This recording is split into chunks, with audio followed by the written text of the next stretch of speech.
So we have these perceived threats. Now, the other two things that cause if things are threats are experience simulating, which is the constant contingency planning. What if?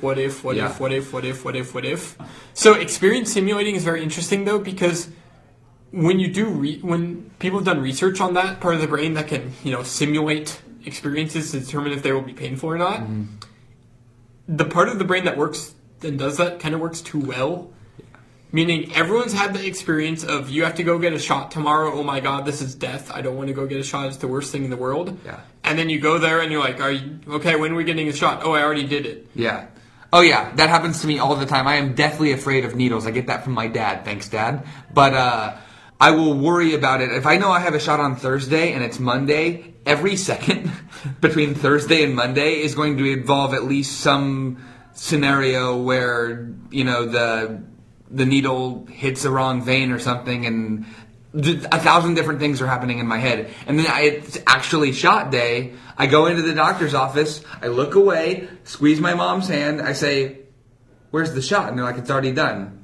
And all I felt was just the tiniest pinch when I was expecting excruciating pain. So that is a perfect example, because it's very, very amazing to be aware that all 7 billion people on the planet's brains do this. And this was me until I was like 18 years old. Yeah.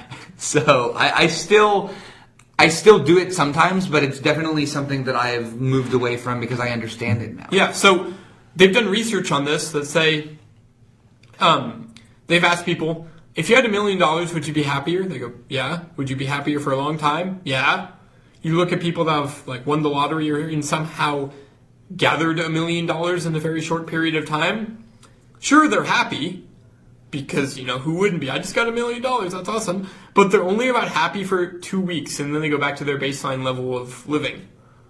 Where our experience simulators tell us that we're going to be so much happier, and we're going to be happier for decades to come. Yeah.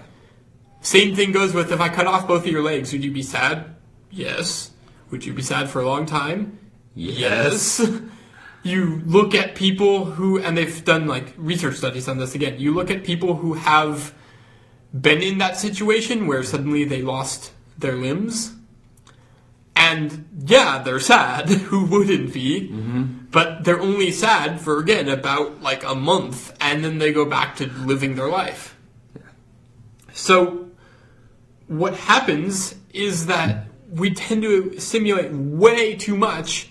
And then, again, the brain responds off of perceived reality. Yeah. Since the perceived reality is I'm getting to get a shot and it's going to be the most painful thing in the world, fight or flight activates.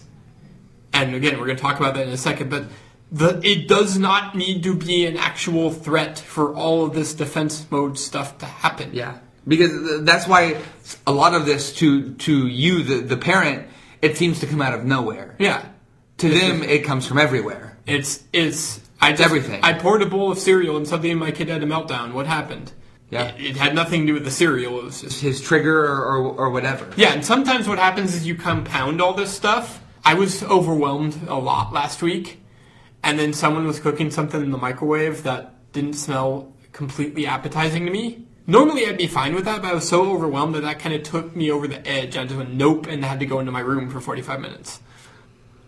So the final thing that causes if things are threats is just assumptions, which kind of ties into experience simulating. Yeah. I assume that this is going to be bad. I've never tried it. I have no points of reference on it, but I assume that this is going to be bad. I assume that if I don't do one homework assignment, then I am going to completely utterly crash and burn and be a bum. Assumptions really ties into and is almost synonymous with the experience simulating and the meanings applied to past experience. Because you're assuming that because a past experience was traumatizing, because that's your only reference point, that future ones are going to be identical. What happens when you have all these assumptions is you assume that, oh, they did that because they don't like me, or they left me home because I'm a threat, or because I don't like me, or blah, blah, blah, and you get really angry and riled up. Okay, here's a perfect example of this. I was playing a video game that I played for about 10 years called Neverwinter Nights, role-playing game, so online with other people. And in this game, you can pretty much do whatever. I went to the little CD bar in the town, and someone beat me up, and I thought they stole my stuff. What happened was they clicked on my little backpack. I heard the backpack opening noise, and then about a minute later, I heard the backpack closing noise. I assumed that they took all my stuff.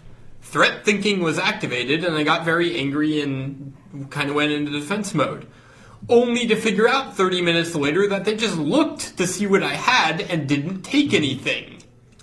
And this kind of goes along with, what we've said before, is that assumptions are very dangerous, but we don't, and usually when I'm out of defense mode, I know that, and I'm very careful to not make assumptions. However, when I am in defense mode, that's everything that I'm thinking. Yeah, it's not bad, it's just this is what causes it. And if you tell someone that assumptions are bad while they're in defense mode, they're going to process you as a threat.